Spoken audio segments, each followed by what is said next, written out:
Erev Tov, I'm Gretchen Marks Brandt, the Interim Director of Synagogue Council of Massachusetts. On behalf of our Board of Directors, it's my honor to welcome you this evening. A few weeks ago, I met David Raphael. I mentioned that the Synagogue Council had been offering some sessions on attracting and engaging millennials. He smiled and said, "You know how to get millennials? You attract and engage the grandparents." We're together this evening to explore that idea with him. This is our plan. First, I'll tell you a bit more about David. Then he will make a brief presentation. We encourage you to write your questions in the chat as they arise, or wait and ask them following the presentation. If there's time, we may look at a case study together. The co-founder and CEO of the Jewish Grandparents Network, David Raphael, is a graduate of Albany University and the Columbia University School of Social Work. David spent 30 years in Hillel, including roles as Assistant International Director, Executive Director of Hillel Greater Baltimore, and Senior Campus Liaison for Hillel International. David was also the founding Executive Director of the Floor Time Foundation and the Executive Director of the Maryland Teen Initiative. David and his wife, Jo, live in Atlanta, have 3 grown children, 2 grandchildren, and I was excited to meet Maddie the dog this evening. She's right down here. Can we have everybody else introduce themselves so we could see who's around? I guess Gretchen, Dan, could you say everybody else know each other, or is it just me who knows nobody? But let's have everybody. If you could introduce yourself.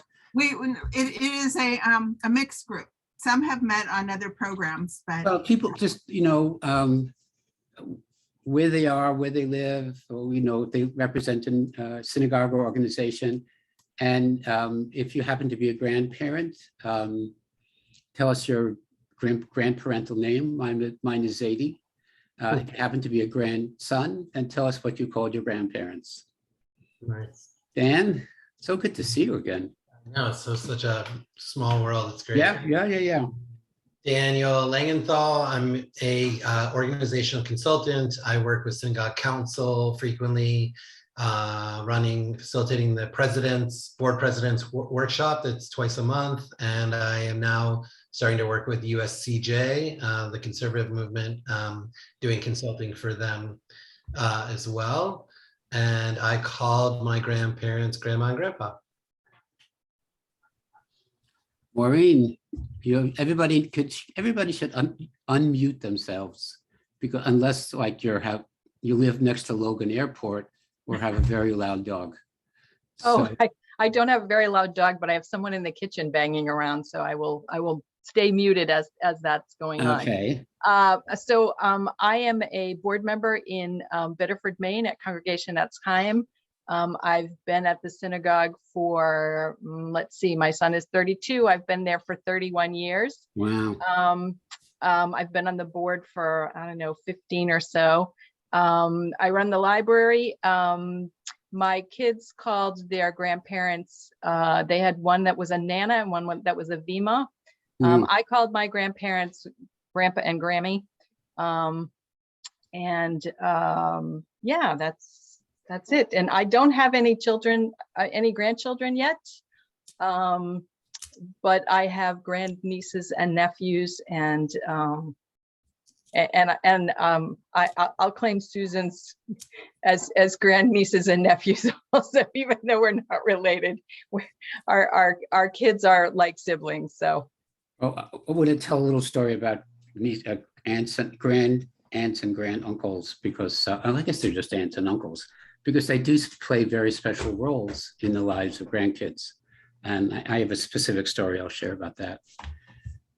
Ed, welcome. Walnut Street Shul. Ed Medros, President, Walnut Street Shul in Chelsea, Mass. Historic building. I called my grandparents Zadie and Bubby. My grandkids call me grandpa and grandma, maybe some other words too, when they don't get their way.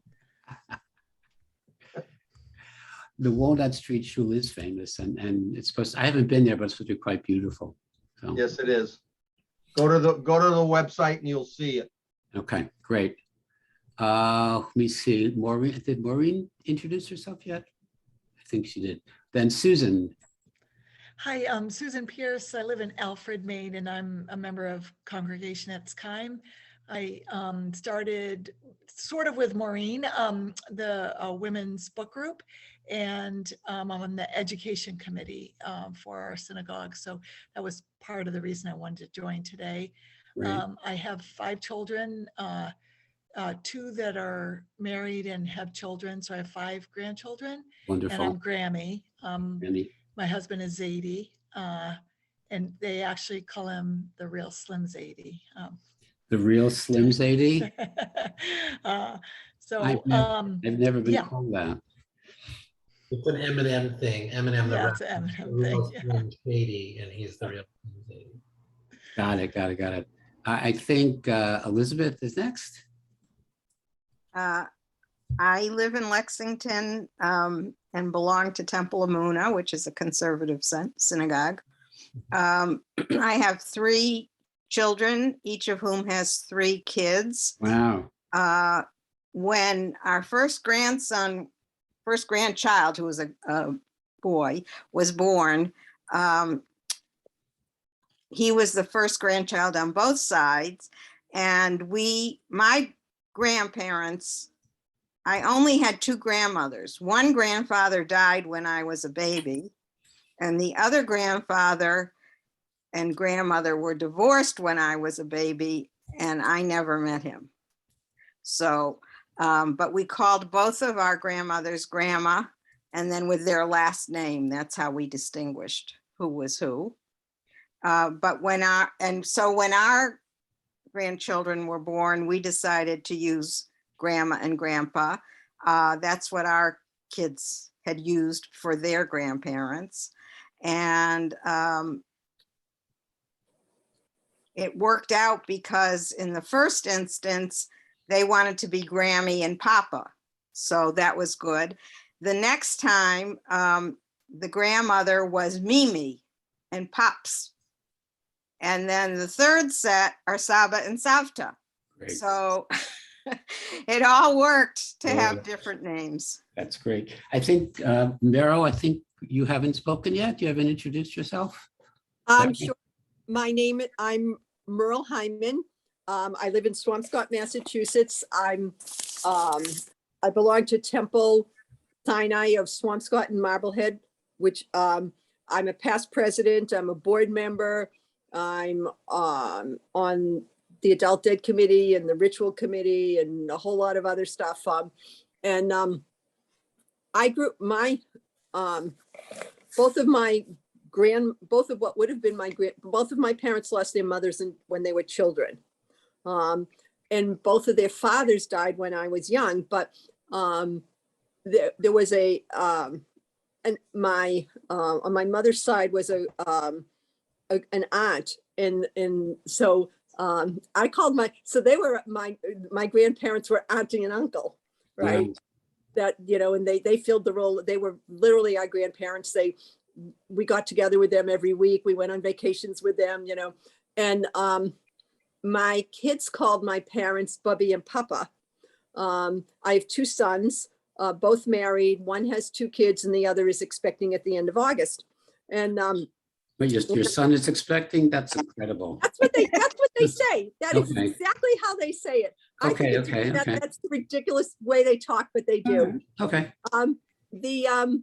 My son and daughter-in-law have 2 sons. Great. I Oh. wanted to be Savta, but my son insisted that I be Bubby. I mean, he was just adamant. He just really wanted me to be Bubby. So I'm Bubby. I still look around to see where my mother is when I hear the name, even though the older one is 4 years old, and my husband is Papa. Great. Wonderful. Well, thank you, everybody. It's just interesting to hear how folks called their grandparents and how their grandkids called them. I'm Zadie. I never had a Zadie. I had a Nana and Pop and a Nana and Pop, Nana Ray and Pop Max. And, so, but when my wife loved her Bubby and wanted to be one, so I was always happy to be her Zadie to her Bubby.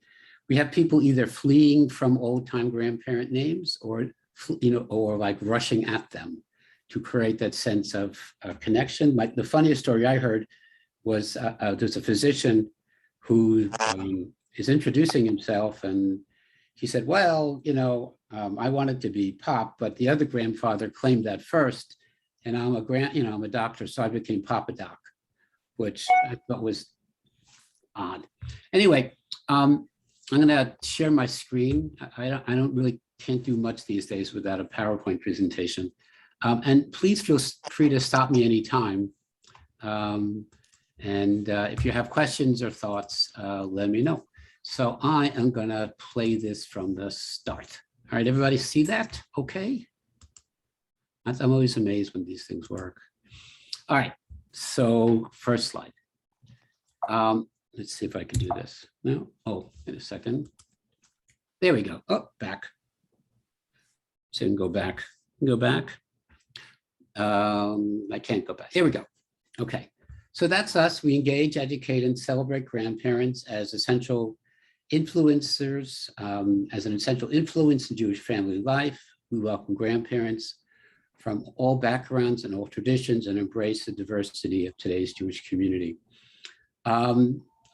Essentially, Jewish Grandparents Network seeks to elevate the role of grandparents play and support the role that grandparents play as transmitters of Jewish values, customs, and traditions, but also as essential members of today's multi-generational families. And we'll talk a little bit about that in a minute. But I always look for excuses to show pictures of my grandkids. That's my granddaughter, Bina, right before her 3rd birthday. That's her aunt, Alia, my daughter, not her mom. That's her aunt. And you see they're reading a book. And Bina loves Alia. I mean, she's like her best buddy. Even though she lives in San Francisco, Alia and Bina lives in Baltimore. And one day they were all staying at our house. And Alia was in my office reading to Bina. She was staying, in my office. And I walked in to get something off my desk, and you see how adorable her face is. She's got this fabulous, adorable face. And she looks at me with that adorable face and that kind of lovely eyes. And she looks up and she says to me, exactly in this voice, Zadie, I need my space, just like that. And I was stunned. I was shocked. I was like, oh. And so I went into the kitchen and I told my wife, and I said, you can't believe what Bina just said. And I told her, and we both said, oh, she's brilliant. And that gives you a sense of the nature of the special relationship between grandparents and grandkids, and why we think that they are can play such an important role both in their families and in the transition of Jewish values, customs, and traditions. Okay, let's see. Okay, here we go. So did I skip one? Yeah. So there are these 2 lovely quotes. One is by Arthur Kornhaber, that you get grandparents and grandkids together by themselves, that's when the magic happens. We've heard people say that grandparents and grandkids have one thing in common. They have one common enemy, that's the parents. And I don't buy that for a minute.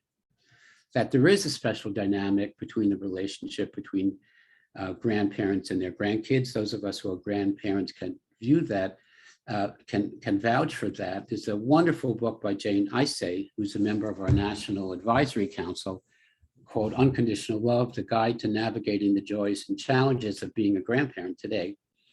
She says, Stardust, the unconditional love is the magic bridge that spans the generation. We love them unconditionally and they love us back without reservation. It's a 2-way experience. It grows the child and gentles the grandparents.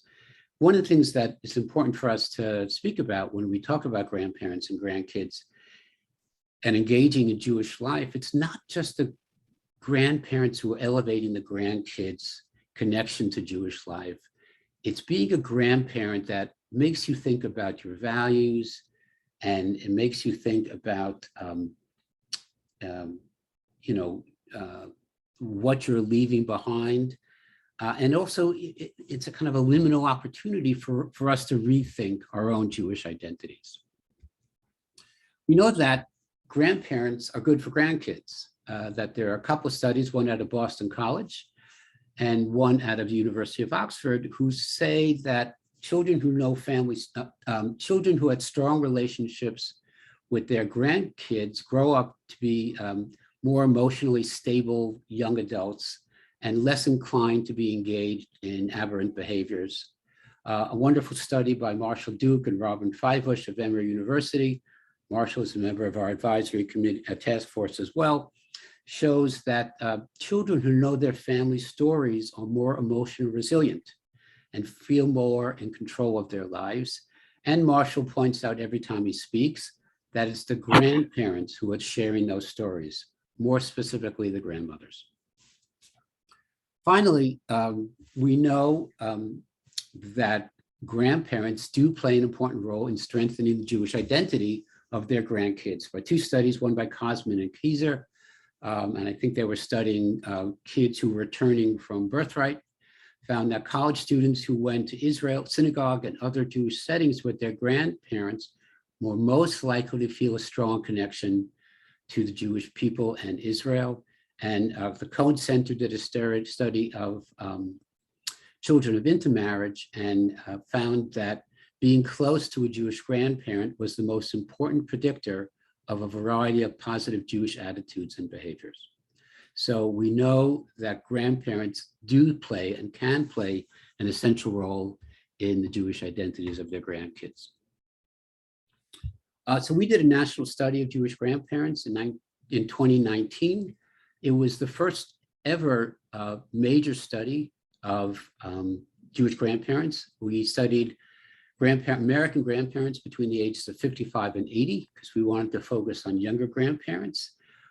We had a random sample of over 1,000, and then we had another close to 7,000 grandparents who self-selected to be involved in the study, and that itself was a finding that that many people volunteered to participate. Our researcher said, I've never seen a response by that. But the random sample is accurate on a 95% level in extrapolating or projecting to the larger Jewish grandparent population in America. So I'm going to go through some key demographics and other data quickly.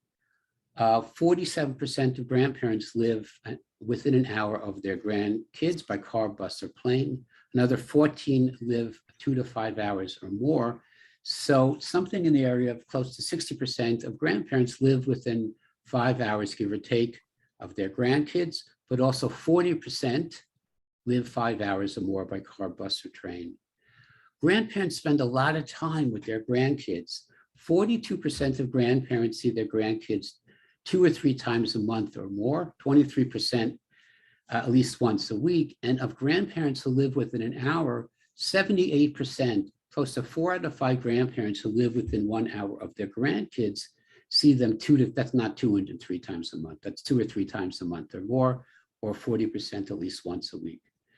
40%, I'm sorry, 1/3 of grandparents provide childcare on a regular basis or as needed basis.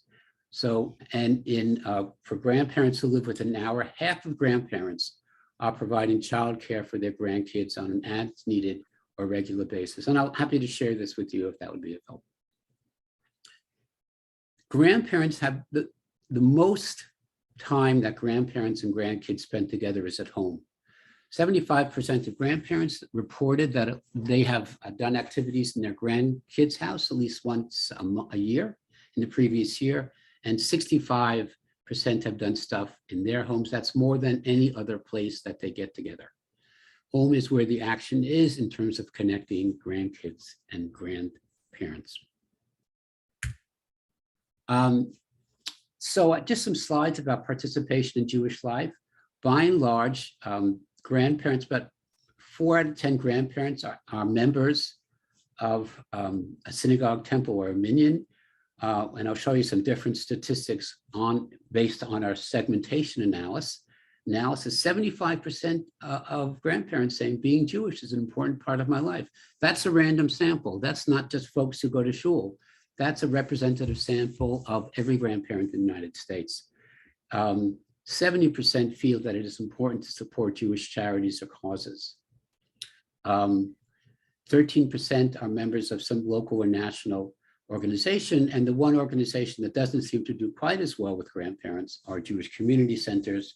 And I have a theory about that, because when I was growing up, my Jewish community center was my synagogue.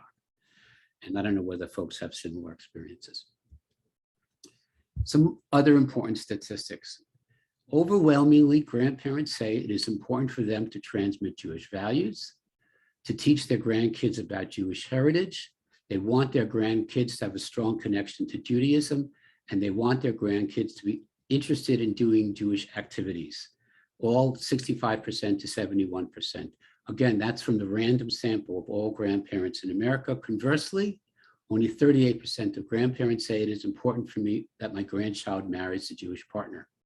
I think that represents the reality of Jewish life today in America. So I wanted just to compare, by the way, 53% of grandparents report that they have at least one grandkid being raised in a multi-faith family. So we compared the kind of things that grandparents did with their grandkids over the past year and the kind of Jewish stuff they did. And you'll see very significant numbers are doing stuff at kids' homes, celebrating birthdays, visiting family tractors. To a far lesser extent, only 26% of grandparents, a quarter responded they had gone to an activity in a service at a synagogue or temple in the past year. 24% had said that they attended other activities and a temple or synagogue, and 31% said, I spelled community wrong, they had celebrated Shabbat. And you compare that, let me see if I could go backwards. So 41% are members of temples or synagogues, and 26% say they have done stuff in synagogues over the course of the year. So this is a disconnect. That is at least one time. So that says to us that 74% of grandparents have not attended a synagogue service with their grandkids in the past year. My spelling is terrible at this. Okay. So we did a segmentation analysis, and this is important for synagogues to understand who the population is and how they might consider engaging them. And we came up with 5 different segments, and we'll talk about each one of them: joyful, faithful, secular, wistful, and detached. Basically, what we did is we took 31 questions. We didn't, the researcher did. Took 31 questions, used an algorithm to identify common characteristics, and came up with these 5 different cohorts. And I apologize for my spelling. I should have double checked that. Okay, so the first segment are joyful grandparents. These are folks who love being grandparents and believe and being part of a multi-generational family. And they're 20%, 1 out of every 5. They feel it is very important to transmit Jewish values. They model those behaviors. For instance, there are a high percentage of synagogue goers, 2/3 of them are synagogue goers, and 2/3 of their adult children are married to Jewish partners. They attend synagogue at a similar age. So these folks love being grandparents and love transmitting Jewish values. The next cohort is a little smaller. Why is it not going? There we go. We missed one. Okay, delete. Okay, faithful grandparents at 16%, tick a little higher on the intentionality of both engagement in Jewish life and intentionality of modeling Jewish behaviors. They want their grandkids to have strong connection and marry Jews. They're deeply committed grandparents. The highest percentage of synagogue goers at 81%, and 3/4 of their kids have Jewish partners. Right, so there we go. The next cohort is secular grandparents, and that's the largest group at 23%. They're generally involved and confident grandparents who take great pleasure in their role. They enjoy being part of multi-generational families, but they're not actively modeling Jewish faith or practices. And they're significantly less likely to describe themselves as religious or spiritual. 21% are synagogue goers, and 2/3 of their children have chosen partners who are not Jewish.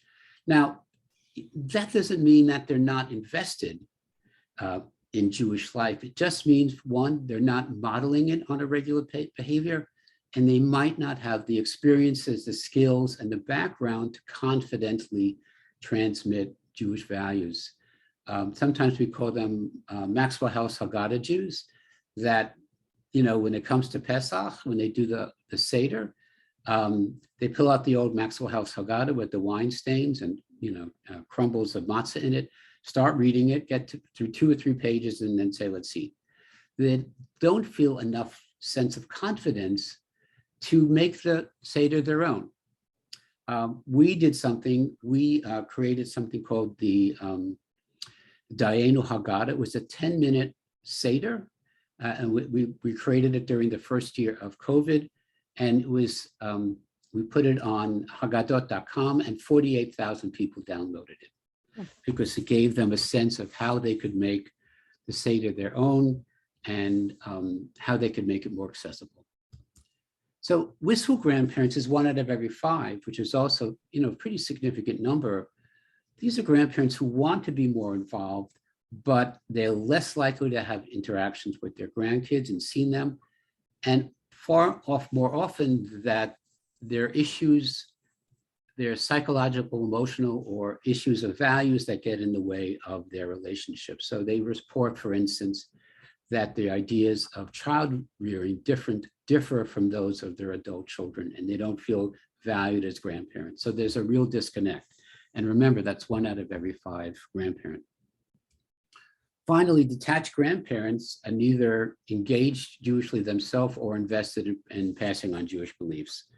Sometimes they tend to be a little older. They tend to be far less engaged in Jewish life. And some of them tend to be a little more infirm than others. And so you see that they're basically not engaged in Jewish life, and by and large, a little less engaged in the lives of the grandparents as grandparents. And we don't really see them as a population that we conceivably engage. So I want to go back to some of the data that we looked at so you could see how from each different cohort is represented. Does anybody have a question before I? Okay. So the blue is the total: joyful, faithful, secular, wistful, and detached. And you see, for instance, that the total involvement in synagogue or temple, or participation in synagogue life, is about, what, 37%.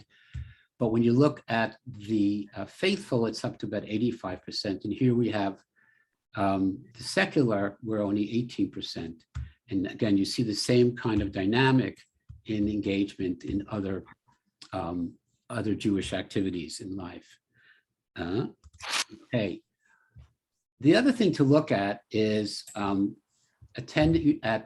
it breaks down in terms of the segments, in terms of engagement in synagogue or celebrating celebrating Shabbat. And you'll see that the segmentation now, the secular cohort, which is the largest cohort, by and large is not connected. These are the folks who you get to see. But again, we saw that by and large, we could do a better job. Only 41% of the joyfuls, I'm sorry, back. Oh, back. Yeah, here we go. Okay. Sorry about that. I'm still figuring this out. Only 41% of the joyfuls are attending synagogue service at temple, synagogue, at a synagogue or temple or JCC. Imagine if that number could increase to 60%. And again, these are the folks who you are seeing in your synagogues. So what we tell people, and then we also look at the statistics of Shabbat, that by and large, only a third of grandparents are celebrating Shabbat with their grandkids. And again, look at the numbers for a secular at 19% and detached at 8%. So what we're seeing in grandparents is that by and large, they definitely they're highly invested in engaging their grandkids in Jewish life and connecting through their grandkids to Jewish community life. But by and large, they're not really doing it in the traditional Jewish organizations that exist in our community. And what we tell people, the trick is, we know that they're already highly invested in the Jewish engagement of their grandkids. So the trick is to rethink what it means to engage them in Jewish life. And part of what we say is that synagogues and temples and Jewish organizations need to think outside of the sanctuary. That if all we're doing is seeking to engage the multi-generational family in Shabbat services, it's not going to work, by and large. There's got to be creative approaches to engaging them differently. Part of that might be thinking about what are the essence of the different holidays and Shabbat that we can engage them around. So for instance, we know one of the essential elements of Shabbat is a sense of stopping, taking stock, and a sense of mindfulness. And you could do that taking a hike with your grandkids in the afternoon of Shabbat. And why not have a synagogue family, multi-generational nature walk? Why not have, I think the best part of Rosh Hashanah for me is Tashlech. What a great opportunity to engage kids and their grandparents and parents in a high holiday activity that is fun and at the same time provides some real meaning. So the message we try to share with organizations, especially synagogues, is grandparents really want to do this. They really want to be partners with you in engaging their grandkids in Jewish life. And we collectively just need to figure out how to do that better. So I'm going to stop there and take questions, if there are questions. This was pre-pandemic, that's right? Yeah, we do have statistics post-pandemic as well, but not the same kind of, but yes, this was pre-pandemic, correct. Do you have anything to say about how that's affected, We the do. results or We your? did a second study, a smaller study, because this was expensive, Yes. this study. And it cost about $40,000. We did a second study, we learned a lot. Among the things we learned was that obviously there were long periods that grandparents couldn't see their grandkids, but that when they did see them, they saw them for longer periods, that they would stay for 2-3 weeks at a time. Often grandparents and grandkids moved into a home together. Conversely, often they didn't see each other. We know that a very significant percentage of grandparents played an active role in the remote educational programs of their grandkids, helping when their kids couldn't go to school. We know that, I'm trying to think of what else we learned. Oh, we know that before COVID, I don't remember exactly percentage, but a small percentage of grandparents had ever participated in any kind of video-based communication. And after COVID, it was 9 out of 10. And the last thing I found very interesting was that somewhere in the area of 75%, give or take, of grandparents had participated in a virtual life cycle event, a funeral, a wedding, bar bat mitzvah, a bris, etc. So those are some of the things we learned. What the study basically affirmed for us was that grandparents stepped up and that they were there when families needed them during difficult times. Thank you. That makes sense. Thank you.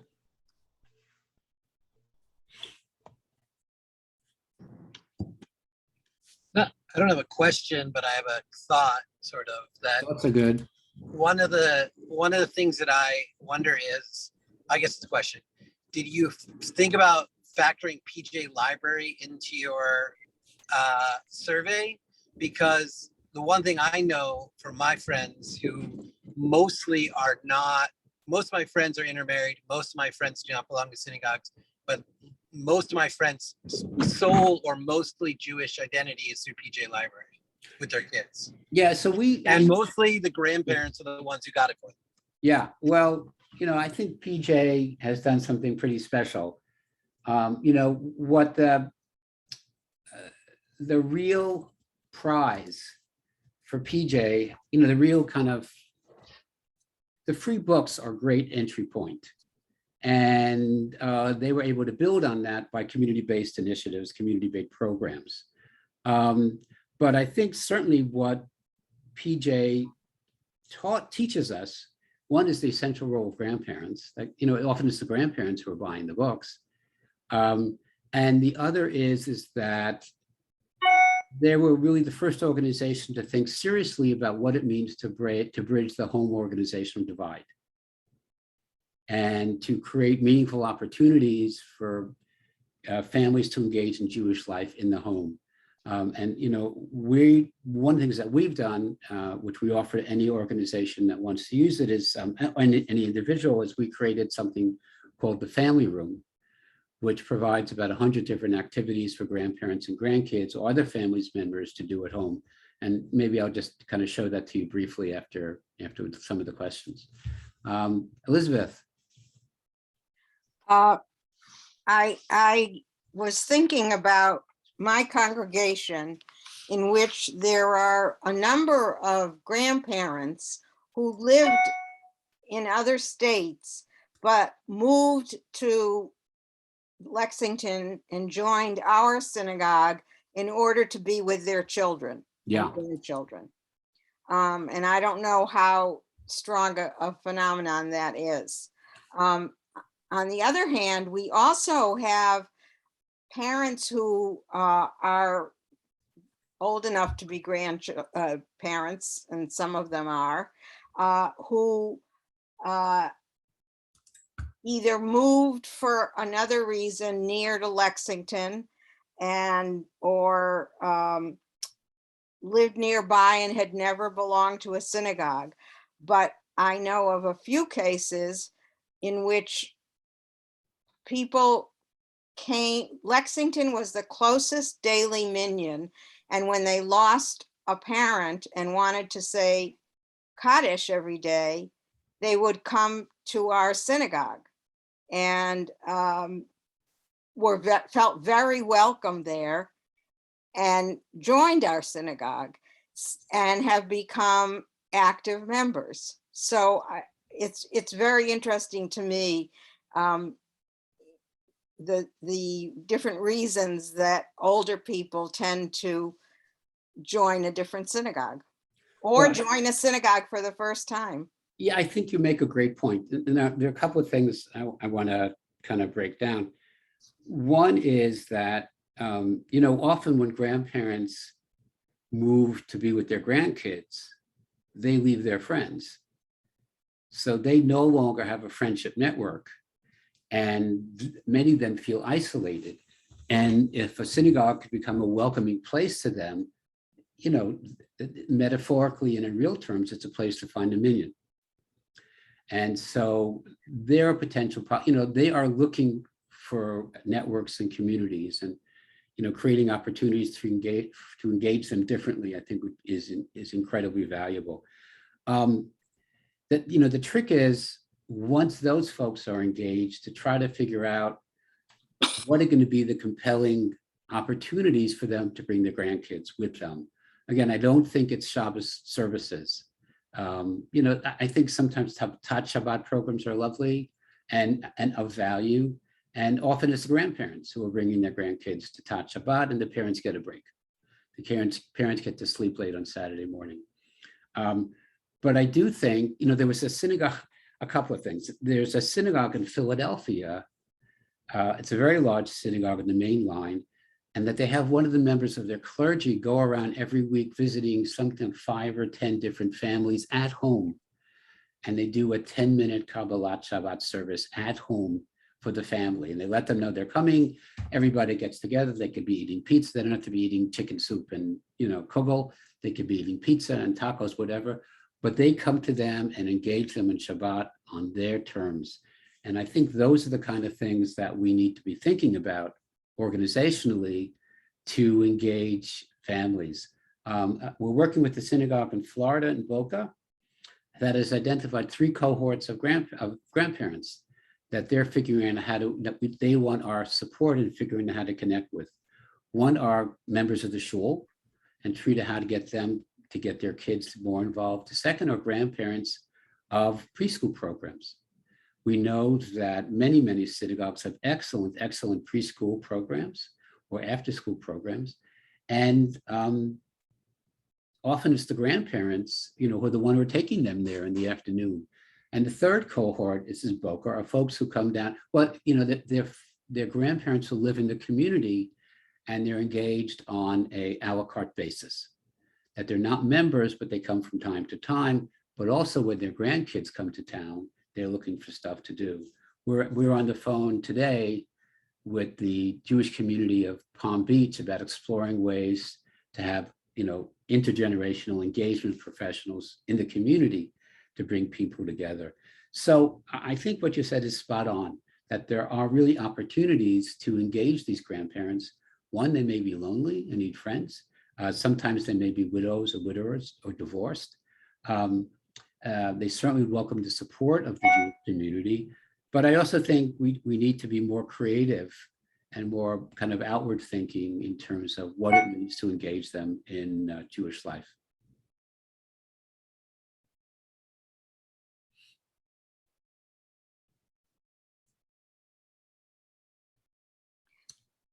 Well, if there are, yes, please. I don't want to monopolize this. There's Absolutely. something else that actually a grandparent, a great grandparent, who once was president of the synagogue, and his son was later president of the synagogue, and now he has grown grandchildren who grew up in the same synagogue. But he had an idea a number of years ago when we wanted to figure out how to engage more people, of setting up what we call themed minions. And the idea was that it would be twofold. It would help us get our minion in the evening, and it would give people with similar interests a forum in which to talk to each other about it. So it's actually written up in one of Ron Wolfson's more recent books.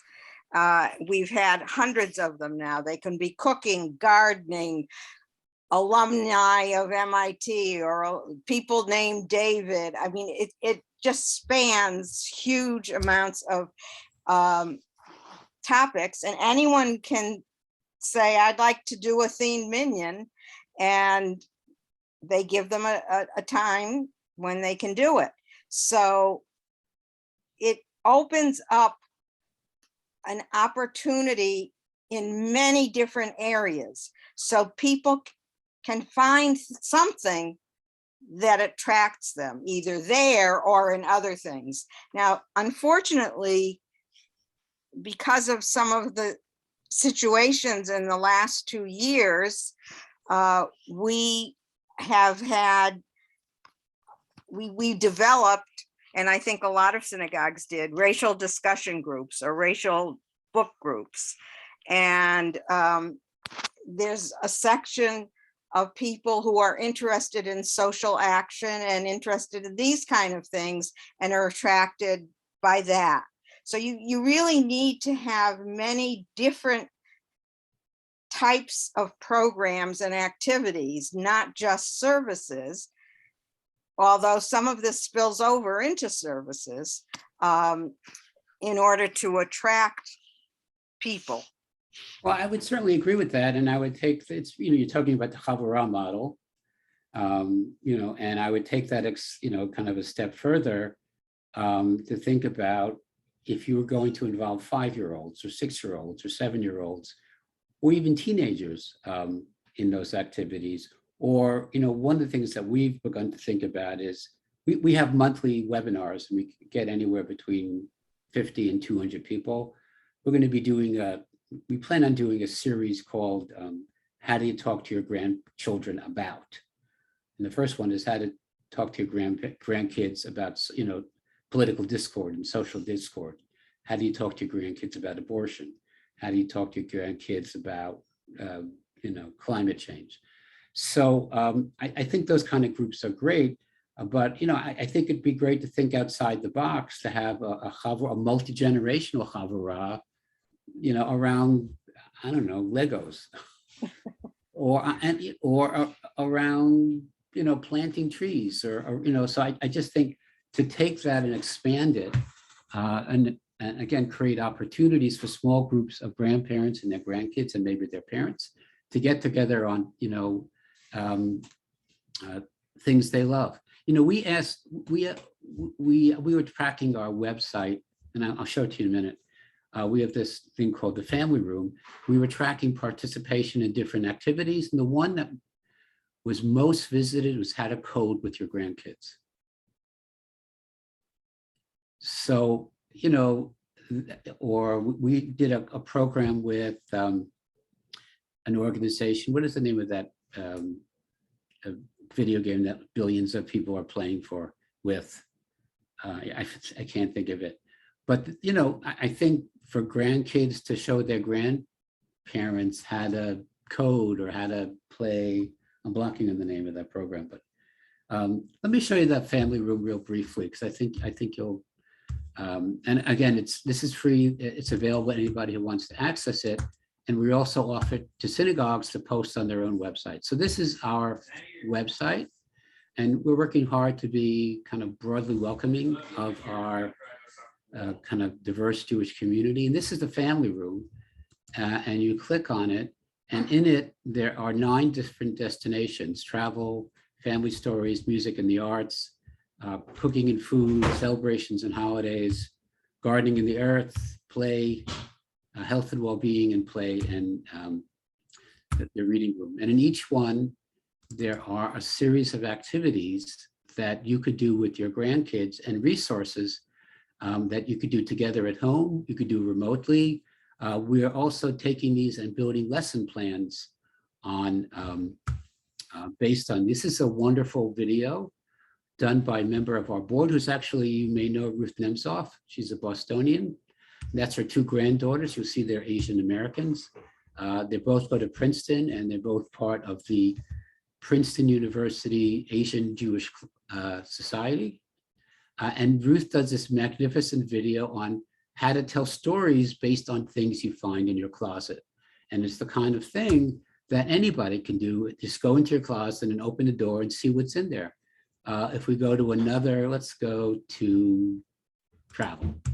So we have videos here on finding the Jewish in your travel with your teens, planning a trip to Israel, adding mitzvahs to your travel. So we have all these resources for grandparents and their families. Again, all this is available at no cost. And we also welcome synagogues and other organizations to post this on their websites and say, Congregation Bet Torah and Jewish Grandparents Network is proud to present the Family Room. So here's one about, there's one that's good for Shabbat. Finding quiet with your grandkids. It's a perfect Shabbat activity. Mindful walking with your kids and teens, a perfect Shabbat activity. So again, we invite you to visit this. Here's one: how to pass on values to our grandkids. Again, we invite you to visit it. Just jewishgrandparentsnetwork.org, and it's our Family Room. And by the way, if anybody wants more information about the national study, that's also here. We have the entire study available online. So I'm going to stop talking. I've taken up about an hour of your time to see if there are any other questions or thoughts. I just put the website address in the chat for anyone who wants it. I'm not hard to find. If people want to reach out to me, just david@jewishgrandparentsnetwork.org. And if you have any questions or other thoughts, please reach out. I I just wonder- wondered if you could oh, I'm sorry, No, go Daniel. ahead. Oh, just very quickly. We live in a fairly rural, low population. Maine, Maine just doesn't have a large Jewish community or a lot of population in general. Just wondered how much experience you have with spread out communities, that kind of thing. Well, I mean, not much. I grew up in New York and now live in Atlanta, which is not spread out, but pretty big. We've got 110,000 Jews, and I don't know enough about it, but I'd love to visit it.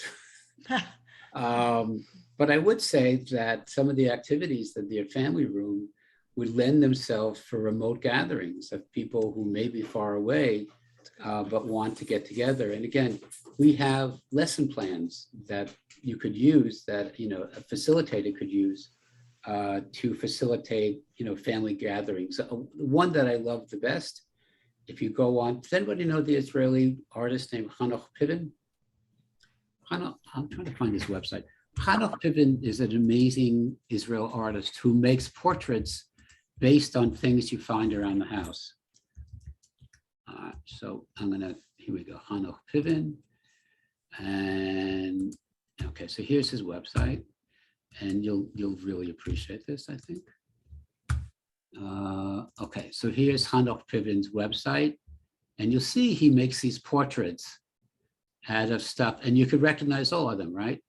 And and here's Peter, Stephen Jobs with a light bulb as a nose and whatever. Vladimir Putin, Golda Meir, Barbara Streisand is an easy one, Bernie Sanders. So anyway, so he did a video for us on how to teach your kids how to make family portraits based on stuff you find around the house. And it would be a great group activity to do virtually. You have, families together. And by the way, you could have grandparents and grandkids in the same place, and you could have grandparents and grandkids different sides of the country. So that's just one activity that's a possibility for small remote communities. Okay. Two things. We've talked a lot about people with kids. We haven't talked a lot about, or at all about, 20-somethings or who are single, who are grandkids.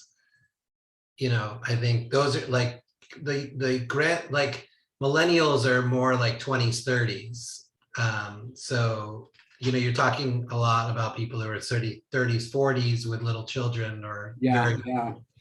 Well, I mean, that's kind of where we started. As I mentioned, we felt when we did the national study, we did grandparents ages 55 to 80, because we kind of wanted to start with younger kids.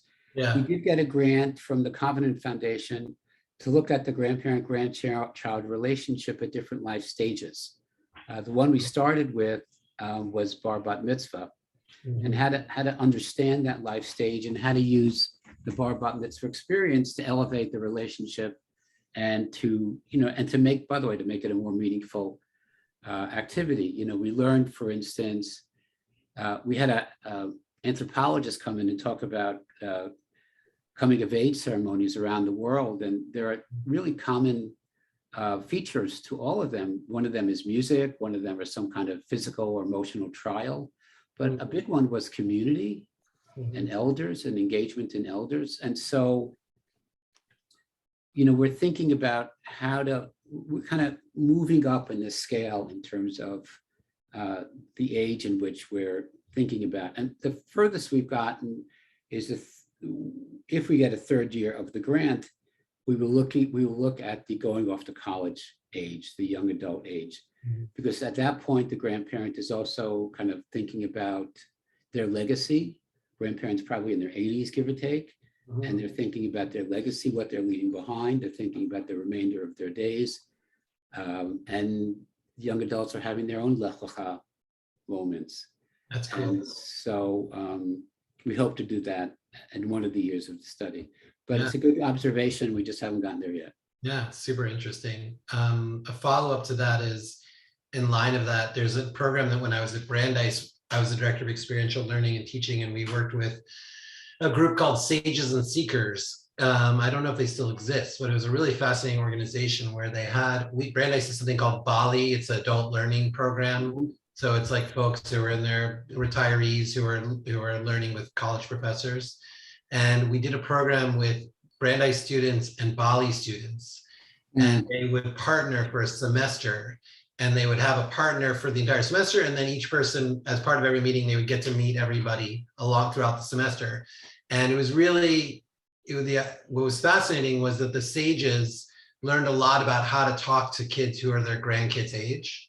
They learned a lot about, like, they were struggling communicating with their kids, and these kids really helped them because there wasn't that tension of the parents and the confusion of the relationship. Right. They were just a young adult talking to an older person, and vice versa. The kids learn to ask really good questions and like learn about anthropology and how to like storytell, like tell us your story. So the kids learn to engage the elders with, tell me about your life story, which a lot of grandkids didn't do. And it makes me think, one of the things I think about in terms of like bringing this full circle to my parents and how it started this conversation, but my parents, because the grandkids all live in California, my parents live in Baltimore. My parents had all these adopted grandkids who lived in Baltimore. They like took on the role of Bubby and Zadie with all these kids who live locally. And we see that as a Jewish community. Most of our kids and grandkids, as you said, you have those numbers, but people live all over the place. So Yeah. how can you create sort of relationships as in that way, sort of like, I think that could be interesting as well. Well, I broadly defined foster grandparent programs, and it's kind of a not exact name, but I think it's a very powerful opportunity. And, we know from our research that the one thing that grandparents really want to do is share their stories. Right. And I think you're right. I think there's a really wonderful opportunity for teens and young adults to learn the skill of asking good questions. We met with the founder and executive director of StoryCorps. Yeah. He's the son of a member of our National Advisory Council, a woman named Jane Isay. His name is David Isay. And he said that the largest cohort of kind of story learning folks who are taking these stories are teens. Yeah. Like young teens, like 14, 15. Yeah. So it's a wonderful experience in empathy. Yeah. It's awesome. Yeah. I have a technical question. Yeah. The family room seems like a great thing to do. When grandparents and kids want to do it together and they're in different places, how does it work? Yeah, it's a good question. So it's not synchronous, which means, you've seen the programs where you're on your computer in Atlanta and somebody's on their computer in Texas and you playing chess and you move the chess piece on your computer and it moves on the other person's computer. It's not synchronous in that way. The way it would work is that you would engage via Zoom or what is it called? The Apple program, or any of the virtual FaceTime. And then each would do the activity in their own space, and you would communicate while you were doing it. About half of the activities, by the way, are how-to activities for grandparents: how to tell a great story, how to take great pictures of your grandkids, how to talk to your toddler on FaceTime. And so there are those resources kind of as part of almost like a mini grandparent university. Okay. Are there any chat box? Okay. I think I kept you for about an hour, which is kind of, I feel like I've overstayed my welcome. Gretchen? Thank you so much, David. This has been fascinating. I certainly learned a lot. I'm sorry? My pleasure. Oh, I certainly learned a lot, and I really appreciated the opportunity to explore the website with you. I think that it's a fabulous resource, and I wish that more people were with us to have experienced it as well. but the presentation was excellent. And I thank those of you who are with us for your wonderful insights and probing questions. You too enhanced our experience this Yeah, it evening. was really, I really appreciate it. Um, Dan, your parents still around? Yeah, they are. They live at Roland Park Place across from the Rotunda. My dad's 93. He'll be 94 in September. And Please my send them my mom, fondest regards. I will. I just saw them and I will definitely send them your fondest regards. Thank My you. mom's 86 now. Yeah. So Oh, there's